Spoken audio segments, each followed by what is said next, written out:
이 기사를 보신 분 계시죠? 작년 4월달 기사거든요. 작년 4월달에 이 기사를 저는 보면서 이게 지필평가가 없어지겠구나라는 생각을 사실 좀 했어요. 근데 이렇게 빨리 다가올 줄은 몰랐어요. 그래서 이게 아마 이렇게 순서적으로 발표하는 게 2015 고등교육과정을 잘 현장에 접목시키기 위해서 아마도 이렇게 이 부분이 되지 않나 생각이 드는데, 여기서 핵심 키워드를 보는 것 같아요. 지금까지는, 이전까지는 지필평가를 반드시 50%가 됐든 40%가 됐든 60%가 됐든 반드시 이렇게 도개되어 있었는데, 제도적으로 이제 지필평가를 없애고 수행평가만으로도 이제 얼마든지 중간고사나 기말고사를 배치하겠다라고 하는 게 이제 이 발표 핵심인 것 같아요. 그래서 여기서 이제 수행평가에 대한 정의를 우리가 한번 눈여겨볼 필요가 있을 것 같아요. 우리가 과거에 수행평가 그러면 과제물 정도로 실제로 그랬었거든요. 그래서 거의 과제물을 제출을 하면 거의 최소한 80점, 90점 이상은 나오고, 제출을 안 하면은 어쩔 수 없지만, 그래서 크게 변별력이 없이 이제 수행평가의 개념으로 자리매김을 했었는데, 여기서 발표하면서 나온 기사제 그대로 따온 거거든요. 이제 학습과정 전체를 이제 평가하겠다라고 하는 게 이 수행평가의 이제 핵심 키워드인 것 같아요. 그 다음에 이제 자유학기제라고 하는 게 좀 실시가 된 지 몇 년이 됐는데, 자유학기제 활동 상황은 없었죠. 올해서부터 자유학기제 활동 상황만이 생겼습니다. 중학교 학교상이었고요. 그래서 이제 그런 것들도 과정평가에 하나로 도입이 되고 있구나라고 하는 걸 아마 이 기사를 통해서 이제 보신 분들은 예측할 수 있었던 거죠. 분위기 변화의 시작이었던 것 같아요. 그때 기사를 보면 현직 교사들은 그렇게 반응을 하더라고요.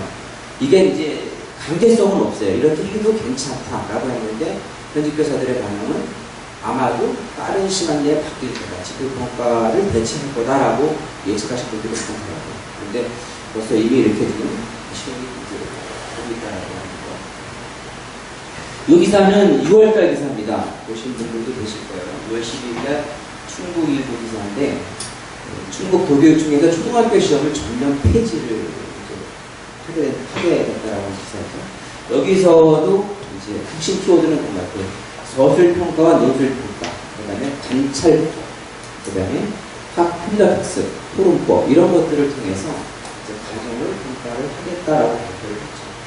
여기뿐만이 아니라 보신 것처럼 부산에서도 발표를 했습니다. 이제 내년서부터 객관식 문항은 아예 빼버리겠다고 발표를 했죠. 지금 초등학교 지필고사, 중간고사나 기말고사를 폐지한 지도교육청들이 많죠, 지금. 경기도도 그렇고요. 그 다음에 세종시도 그렇고요. 전라남도도 그렇고요. 그 다음에 대전시가 또 조만간에 아예 없을 거라고. 그 다음에 이게 이제 더 큰 거는 이건 것 같아요, 제가 보기에는. 중학교와 고등학교까지 확산이 되어버린 정도다. 좀 전에 이제 우리 최 이사님께서 2019 개정교육과정의 이제 6대 역량 말씀하셨는데, 그걸 우리가 좀 천천히 살펴볼 텐데, 그걸 보면은 사실 바뀔 수밖에 없는 구조가 돼 있어요.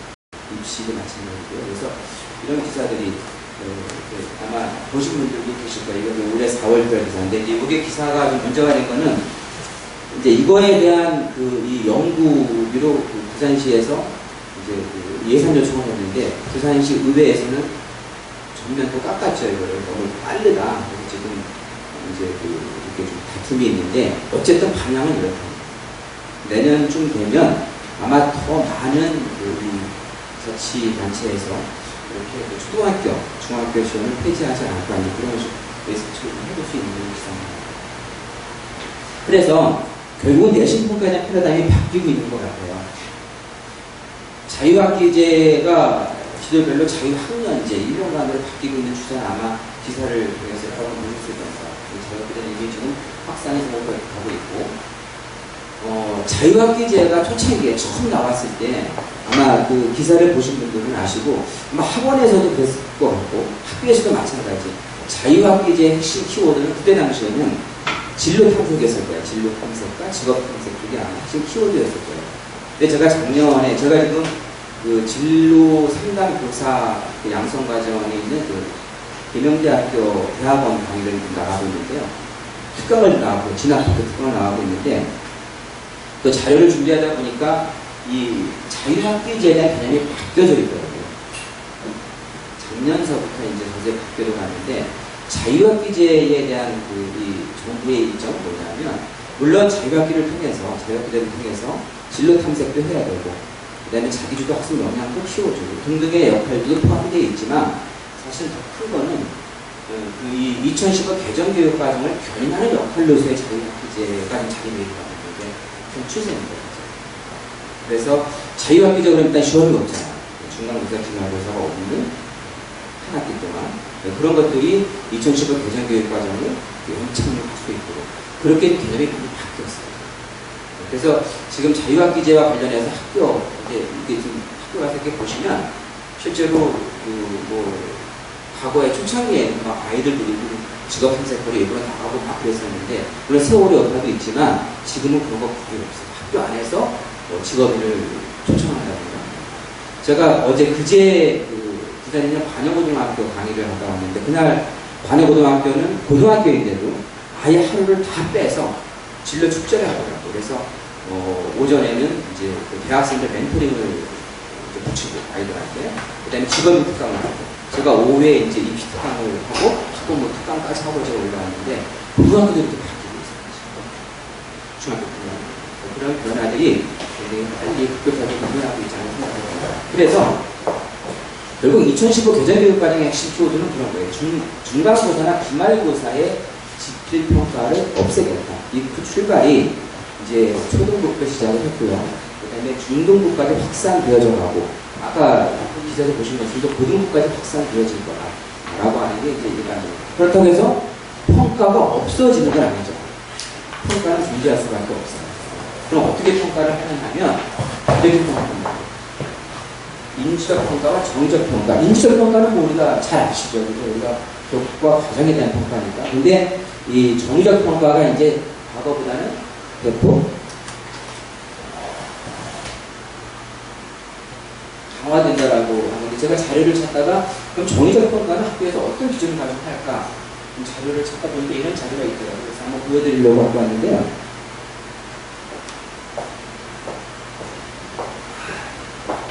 얘가 이게 아니에요.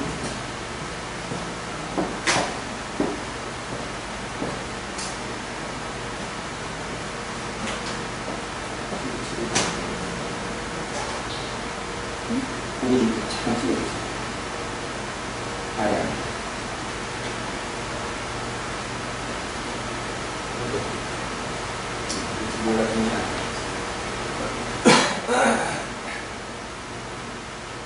이건 것 같아요. 그러니까 지금까지는 집필평가를 통해서 아이들의 국영수, 사회나 과학 과목에 대한 성취도를 평가했다라고 하면 이제는 이 비중이 확실히 늘어난다라고 하는 2015 개정교육과정의 핵심입니다. 그래서 이 정의적 능력 평가에서 가장 중요한 게 보니까 흥미라고 얘기를 해요. 그래서 여기 보시면은 관심과 감수, 기대, 동기 등등 이런 것들, 그 다음에 성취 욕구, 그 다음에 반응, 여기서 얘기하는 집중력, 이게 수업 시간이 될 수 있겠죠. 집중력이라든가 주의 관심, 자발적 반응 이런 것들. 그 다음에 자아 개념. 우리나라 교육에서 가장 큰 문제가 되는 게 자아 개념이죠. 자아론칙하는 거죠. 그런 것들. 그 다음에 자기 효능감. 그 다음에 좀 내려주세요. 그 다음에 뭐 포부, 수준, 수업 준비. 그 다음에 참여라고 여기 나와 있어요. 사실 이게 이제 우리가 가장 중요한 게 세부특이 아마 상당 부분에 이게 차지할 거라고 보여지는데 소통이라든가 수용, 공감, 경청, 배려, 예의 등등 이런 것들이 이제 정적 평가에 가는 거고 이런 것들을 통해서 과정 평가를 하겠다라고 하는 게 2015 개정교육과정의 핵심인 것 같아요. 다시 아까 보시죠. 가치 문제까지. 그래서 이런 기준을 가지고 학교에서는 앞으로 2015 개정교육과정의 이 과정 평가를 수행한다라고 이렇게 되어 있습니다.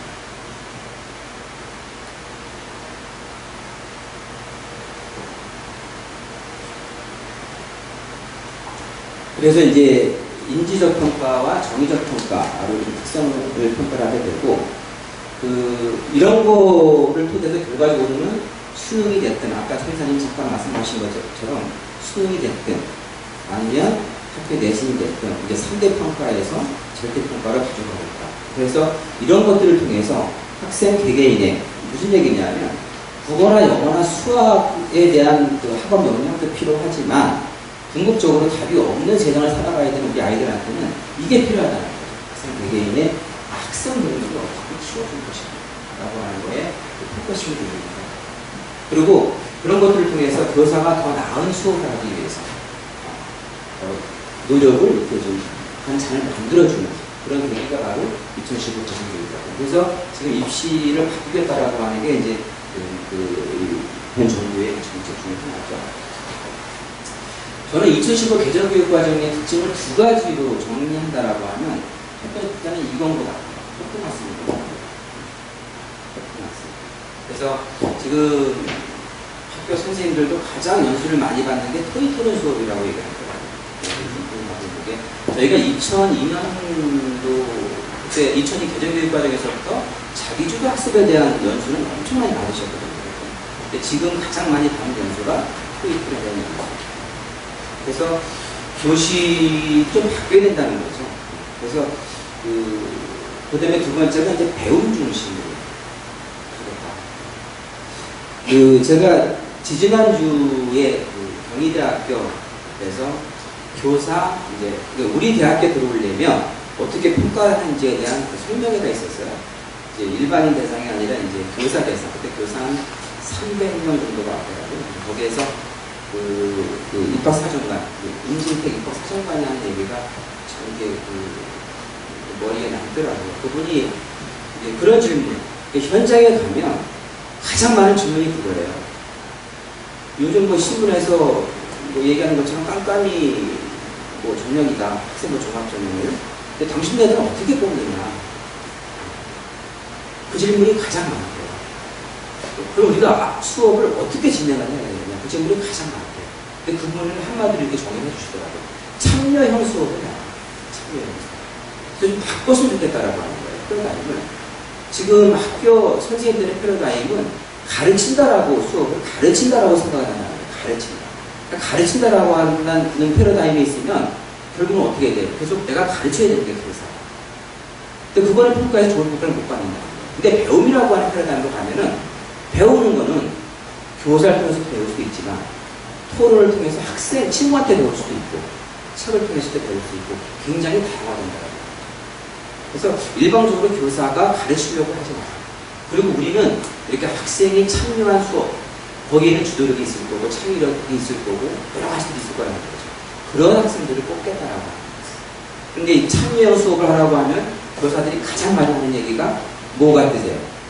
진도 문제라고 진도. 진도를 못 나간다. 그러니까 당신이 가르치려고 하니까 진도를 못 나가는 거지.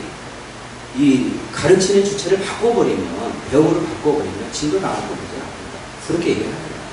그러면서 또 하나 얘기가 뭐냐면 자유학기제를 모든 학생들이 경험한 아이들이 고등학교에 진학하는 원년도가 내년이랍니다. 올해 중3 아이들이 전체가 다 이제 대한민국에 있는 전체 학생들이 한 학기가 됐든 한 학년이 됐든 전체가 다 이제 고등학교에 입학하는 원년도가 내년이에요. 어쨌든 얘네들은 교과가 됐든 또는 비교과가 됐든 이전보다는 토익 토론이라고 하는 거에 많이 노출된 아이들이다. 이제 고등학교 수업이 바뀌지 않으면 아마도 굉장히 힘들어질 수 있다고 얘기하거든요. 또 일리가 있는 것 같아요.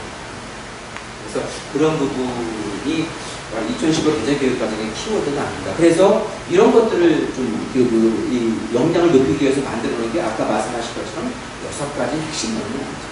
그 첫 번째가 바로 자기 관리 역량. 자기 관리 역량에서 가장 키워드는 저거죠. 진로에 필요한 기초 능력.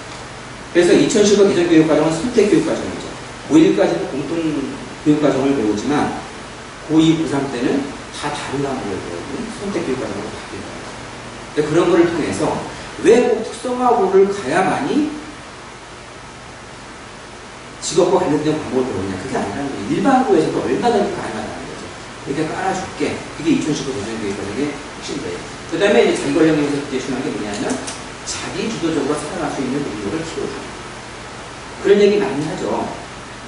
우리 아이들이 살아가는 세상은 답이 없는 세상이다. 답을 찾아야 하는 세상이다라는 얘기 많이 하죠. 그렇죠? 그렇기 때문에 국어, 영어, 수학도 중요하지만, 중요하지 않다는 얘기는 아닙니다. 중요하지만, 그보다 더 중요한 게 뭐냐면, 스스로 어떤 지식이나 정보를 탐색하고 내 걸로 만들 수 있는 역량. 이게 바로 자기주도 학습 능력이죠. 이런 것들을 키워주는 게 바로 뭐냐면, 자기 권위력입니다. 그래서, 국어를 수업하든, 영어를 수업하든, 사회를 수업하든, 모든 교육의 포커싱은 여기에 맞춰져 있는 6가지 맞춰져 있는 이 역량을 키울 수 있도록 수업을 진행하라고 하는 게 2015 개정입니다. 두 번째가 뭐냐면 지식정보 처리 역량이죠. 지식정보 처리 역량.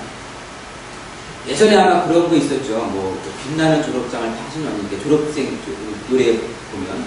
근데 이제 앞으로 세상은 뭐 그때만 하더라도 뭐 초등학교, 중학교, 고등학교, 대학교까지만 나오면 사실은 먹고 사는 데큰 문제가 없어서 배운 지식을 가지고. 근데 지금은 어떤가요? 이제 어렵죠, 그죠? 결국 새로운 것들을 내 걸로 배울 수 있는 역량. 그래서 문제 해결 방안을 어떻게 해야 되는지. 여기서 문제 해결이라고 하는 건 어쨌든 융합적 사고에 의한 문제 해결력을 얘기를 하고 있어요. 그런 것들을 해결해 줘야 된다라고 하는 게 지식정보 역량이고, 그 다음에 창의적 사고 역량이죠. 창의적 사고 역량. 여기서의 키워드는 융합입니다. 융합. 여기서의 융합에 대한 개념은 결국은 그 과목과 과목 간의 융합을 얘기하는 거예요. 여기서의 융합. 근데 제가 그 포럼에서 연세대학교 지금 총장님이시죠. 김용학 총장님 강의를 한 번 들은 적이 있었는데 그분은 이렇게 얘기를 하더라고요. 융합을, 그분은 그 교수님은 커뮤니케이션이라고 표현을 하더라고요. 커뮤니케이션.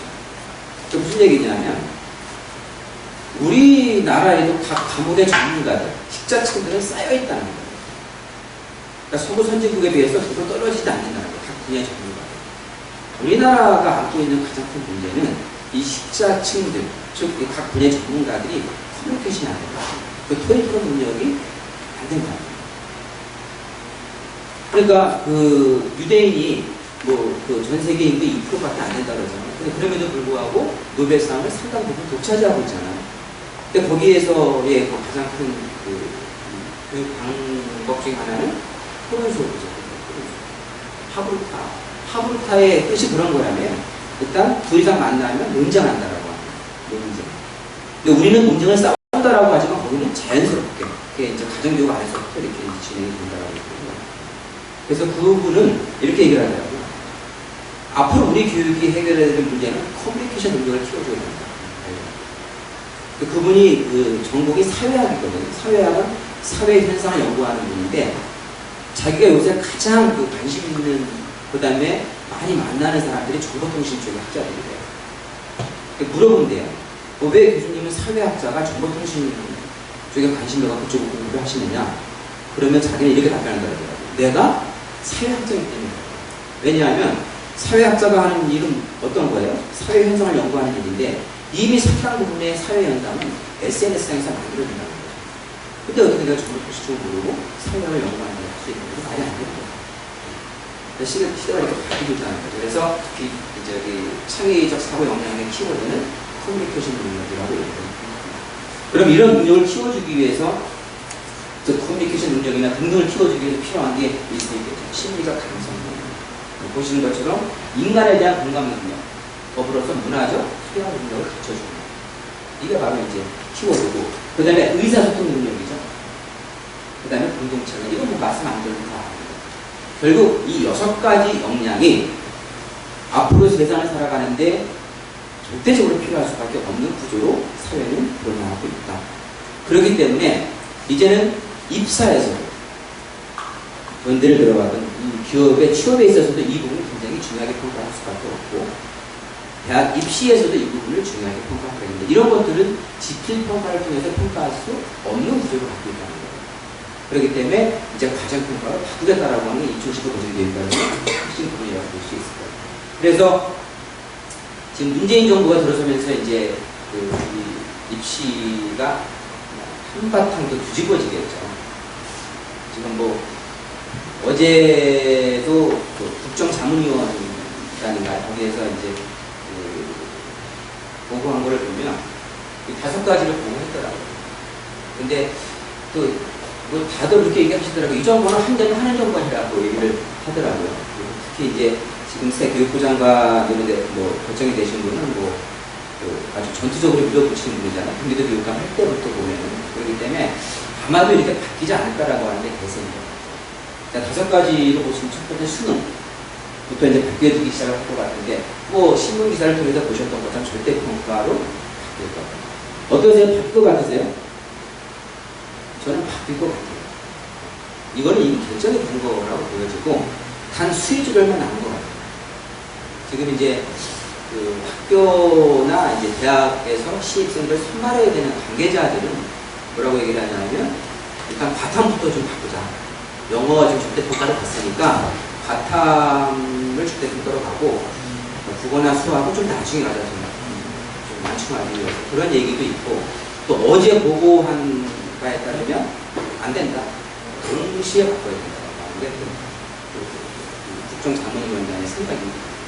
그래서 이게 8월 말까지는 발표한다고 하는데 결국은 수능의 절대평가로 간다는 얘기는 변별력을 상실한다는 얘기입니다.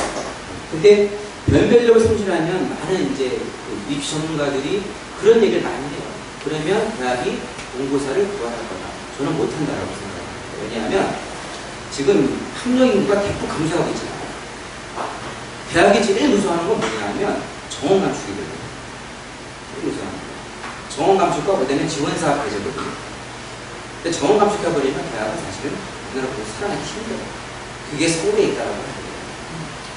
그렇기 때문에 사실은 그 부분 때문에 본고사 부활, 그 다음에 논술은 뭐 이미 거의 발표나 마찬가지죠. 모의 수업들은 없애겠다라고 하는데 뭐 저도 관심이기 때문에 논술이 또 확대한다 이건 쉽지 않아요. 근데 확대한다라고 하면 면접 정도는 아마 좀 강화될 여지는 있겠죠. 면접 정도. 면접 정도. 면접에서 면접에서도 이제 그런 거 있는 것 같아요. 면접을 그런 이 거의 본고사 정도로 물어볼 거냐? 그것도 못할 겁니다. 결국은 학교 생활 기록부 안에 있는 학생이 제출한 자기소개서 안에서의 변별력, 그 다음에 제시문을 주고 그 학생의 논리성 이런 것들을 보는 것 정도로 바뀌지 사실은 교과 내용을 깊숙이 물어보는 것도 그 대학의 입장에서는 평가에서 좋은 평가를 받지 못하기 때문에 그것도 쉽지 않을 거라고 생각합니다. 그래서 결국은 학생부 종합 그렇게 되면 이제 학생부 종합 전형이 늘어날 수밖에 없다라고 하는 구조가 될 수밖에 없고 학생부 종합 전형이 늘어나면 세특이 굉장히 중요해진다고 합니다. 지금 학교 생활 기록부가 좀 몇 개 항목으로 되어 있죠? 10개 항목으로 되어 있습니다. 그렇죠? 그 MB 정권 때는 이 학생부 종합, 그때는 입학 사정관 전형이라고 했는데 그때는 그 외부 스펙이 되게 중요했었어요. 외부에서 뭐 동시대 뭐 이런 거라든가. 근데 이제 박근혜 정권 들어오면서 외부 스펙을 반영하면 0.7을 한다고 발표를 했고, 그러니까 박근혜 정권 초기에는 이 학생부 종합전형 자체는 횡단평가잖아요. 평가 자체가. 근데 학생부 종합전형 초창기에는 어떤 걸 되게 중요하게 봤냐면 참여체험 활동을 제일 중요하게 봤어요. 작년했죠.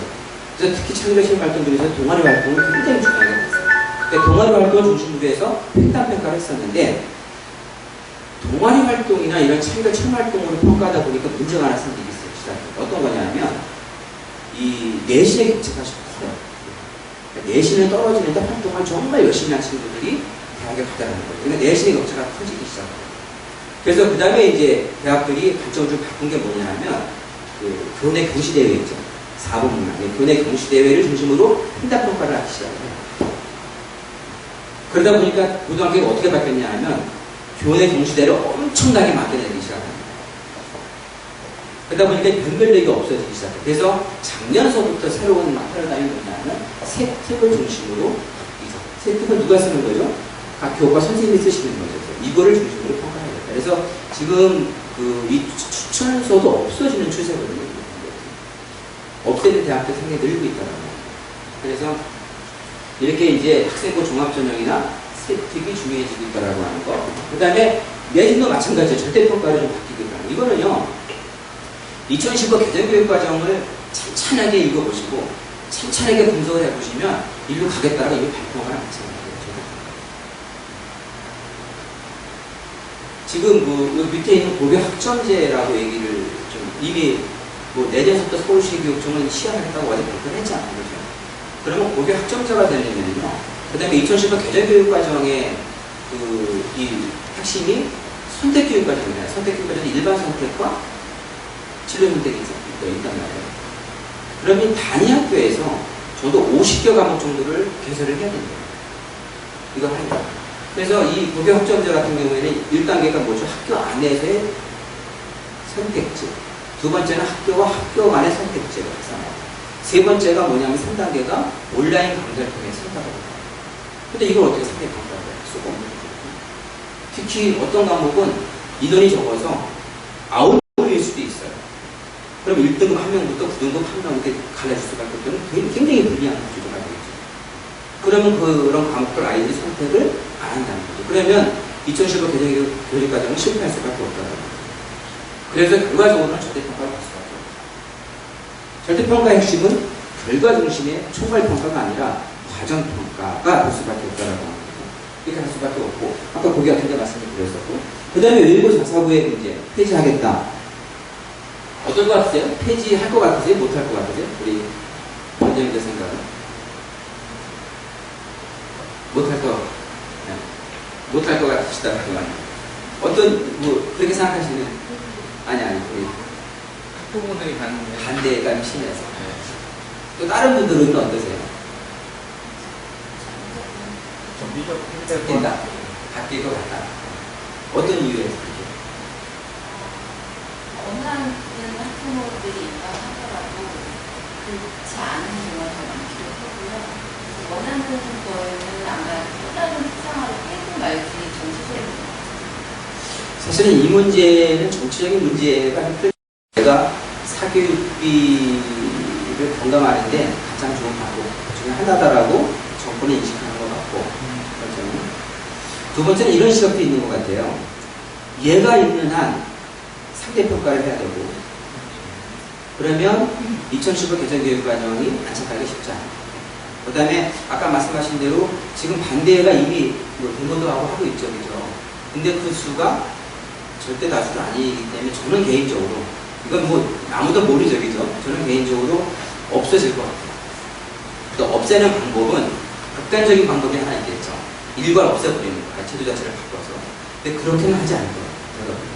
그렇게 되면은 그게 이제 소외 영향이 있기 때문에, 그러면 가장 좋은 방법은, 그러니까 과거나 외고나 자사고가 메리트 있는 게 뭐예요? 흥행거리가 뭐예요? 하나밖에 없어요. 일찍 뽑잖아요. 일찍 걸러내잖아요. 근데 이거를 그냥 일반고 전형과 동일시해버리면 사실은 경쟁력, 흥행거리가 별로 없어요. 그러니까 이번에 며칠 전 신문 기사를 보니까 자사고 설명회가 텅 비었다고 기사를 보신 분 계실 거예요. 근데 이게 만약에 그런 흥행거리마저 없어지면 결국은 선택은 굉장히 줄어들 수가 있고, 지금도 뭐 마이너스 경쟁률이 있는 자사고들이 있잖아요. 그래서 제 생각에는 없어지는 쪽으로 가지 않을까라는 생각이 들더라고요. 저도 잘 모르겠어요, 이 부분은. 정치적인 문제이기 때문에. 그렇게 될 것 같고, 그 다음에 대입간소화는 뭐, 이걸 밀어붙이는 거기 때문에 이게 갈 수밖에 없어서 학생부 교과. 근데 학생부 교과가 의미가 없어요. 절대평가로 가버리면 학생부 교과를 가지고 학생을 뽑는다? 수능 절대평가로 가면 서울에 있는 4년제 대학의 정원이 7만 52명이거든요. 근데 80점 이상, 국어를 놓고 절대평가를 보면 80점 이상 맞은, 즉 2등급 이안에 든 아이들이 7만 4천 명이 넘어요. 그러면 서울에 있는 애들은 2등급 맞은 분별력이 아니에요. 스카이가 10,000명 좀 넘잖아요. 근데 거기는 이미 1등급 으로도 넘치죠, 사실. 거의 분별력이. 그래서 그렇기 때문에 사실은 학생부 교과의 의미는 별로 없다. 그러면 학생부 교과와 학생부 종합이 합쳐질 거라고 보여지는 거예요. 단 이럴 수는 있겠죠. 1단계에서 학생부 성적만 가지고 몇 배수를 뽑고, 그러고 나서 이제 조합을 하겠죠. 조합을 해서 뽑고, 그 다음에 학생부 종합으로 결국은 단계별 전형으로 가지 않을까. 그럼 지금의 단계별 전형에 해당되지 않을까라는 생각이 저는 개인적으로 그렇게 바뀌지 않을까. 갈 수밖에 없다. 저 두 개 다가 이제 절대평가를 바뀌게 되면. 그리고 수능은 이제 어쨌든 뭐 절대평가 되면서 이제 최저 학력 기준 정도. 대학을 오기 위해서는 통과해야 되는 통과 시험 정도로 아마 자리 내긴 하지 않을까. 이렇게 바뀌게 되면 결국 가장 중요해지는 거는 세트하죠. 추천서를 대체하게 될 거고. 그러니까 세트가 제일 중요해질 거고. 그 다음에 중요해지는 게 이제 제가 보기에는 창조 체험 활동에 쓰여지는 세트에는 교사 한 명이 500자까지 쓸 수 있거든요. 거기에 어떻게 쓰여지느냐가 굉장히 중요해요. 제가 반여고등학교에서 그 학부모 특강을 하는데 교장 선생님이 뒤에 앉아 계시더라고요. 앉아 계시는데 그 질문이 그런 질문이 나왔어요. 지금 고3 교실은 개판 5분전이라는 거예요. 기말고사 끝나고 나왔어요. 수능 준비를 할 수 있는 상황이 아니에요. 이럴 때 어떻게 해야 되느냐. 그 질문 하나 나오고 그 다음에 그 또 하나가 대학들이 학교를 이렇게 차등화하지 않느냐.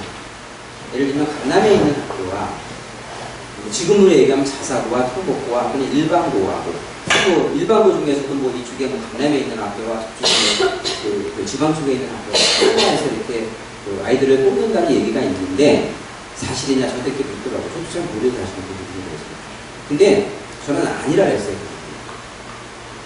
왜냐하면 지금 뭐 언론이 청와대도 치고 들어가는 판에 지금 보고 대학교 못 치겠습니까? 그거 사실 큰일 나거든요. 이 서열을 정해놓는다라고 하는 건 그냥 분과할 수 있다는 거거든요. 단지 이렇게는 할 수 있다. 고등학교가 어떤 수시 편을 갖고 있냐는 굉장히 중요하다. 그러니까 서울교대가 이렇게 얘기를 하잖아요. 서울교대에서는 어쨌든 인성을 갖춘 아이들을 많이 뽑아야 되는데 그 아이들 뽑는데 중요하게 보는 것 중에 하나가 뭐냐면 그 고등학교에 어떤 수시 프로그램, 즉 사제동행 인성 프로그램이라든가 이런 것들이 있는 학교냐 그렇지 않은 학교를 중요하게 보는 거죠. 결국 그거는 학교 서열이 되는 거예요. 그게 왜 특목고가 4등급이 들어가고 일반고는 4등급이 못 들어가냐. 특목고는 사실은 수능의 최소 학력 기준에 이 통과 여부도 있지만 또 하나는 걔네들의 이 학교 세편을 보면요. 저도 깜짝 놀랐잖아요. 굉장히 잘 되어 있습니다. 그만큼 수시 플랜이 잘 되어 있는 거죠. 그러니까 학교 안에서 어떤 수시 플랜, 어떤 경험 프로그램, 어떤 체험 프로그램을 갖고 있냐에 따라서 그 학교가 좋은 학교일 수도 있고 떨어진 학교일 수도 있다. 이런 관점에서 그 부모님들이 생각을 하셔야 된다. 그러면 학교가 수시 플랜을 갖게 하려면 어떻게 되느냐. 부모님들의 역할이 되게 중요해요. 관심을 갖고 권위도 갖고 그런 것들을 통해서 학교를 변화시킬 수가 있다. 제가 그렇게 말씀을 드렸는데 그런 부분을 이렇게 바뀌게 될 수밖에 없다는 거죠. 자, 그러면 이렇게 입시가 바뀌고 그 다음에 이 학교의 교육제도가 바뀌었을 때 우리 학부모들의 고민은 뭘까? 우리 학생들의 고민은 뭘까? 저는 이거를 제가 왜 이렇게 말씀드릴 수 있냐면 제가 주로 지금 고1, 2, 3 아이들 컨설팅을 하고 있거든요. 교육 컨설팅을 이제 모 학원에서 쭉 진행을 하고 있는데 걔네들은 고민이 이거예요, 사실. 그리고 제가 도와줄 수 있는 게 이런 것들이에요. 물론 교과에 대한 고민은 거기도 이제 과목 선생님들이 계시니까 그 선생님들이 교과에 대한 고민 지금은 아무래도 지금은 교과에 대한 비중이 크긴 큰데 지금 그 많은 아이들의 고민, 특히 고1 아이들의 고민, 고2 아이들의 고민은 모르겠죠. 아까 앞에서 보셨지만 이제는 총괄평가가 아니라 과정구성평가로 바뀌게 되는데 그럴 때 나는 그 과정평가에 어떻게 준비를 해야 되지? 라고 합니다. 그 다음에 토익토론 등 협력적 문제 해결력을 평가한다라고 하는데 어떻게 준비를 해줘야겠지? 가장 큰 게 이거겠죠. 학생부 안에서의 창의적 체험 활동 정말 중요하다고 얘기를 많이 하고 그 다음에 세트, 특히 세트 그 다음에 행정 이런 것들이 중요하다고 얘기를 많이 하는데 어떻게 준비를 해야 되죠? 이런 질문들이 가장 많습니다. 컨설팅을 해보신 분들은 아마 아실 거예요. 학력이 낮을수록 그 다음에 학업 역량을 대학은 가장 중요하게 보죠. 학업 역량을 어떻게 키워줄 것인가 이런 것. 그래서 저희가 이 단짠이라고 하는 책을 만들 때 이런 것들을 한번 도움을 주자. 단짠이라고 하는 책을 통해서 물론 단짠이 세트가 반영될 수는 없지만 단짠에서 익힌 6가지 핵심 역량들을 통해서 수업 시간에 토익 토론 수업할 때 발표 역량을 좀 키워주는 거예요. 저는 입시가 아무리 바뀌어도, 저도 학원을 오랫동안 했었거든요. 근데 입시가 아무리 바뀌어도 사교육이 없어진다고 생각하지 않아요. 그 문화가 금방 바뀌지 않거든요. 시간이 많이 걸리겠죠. 없어진다고 하더라도.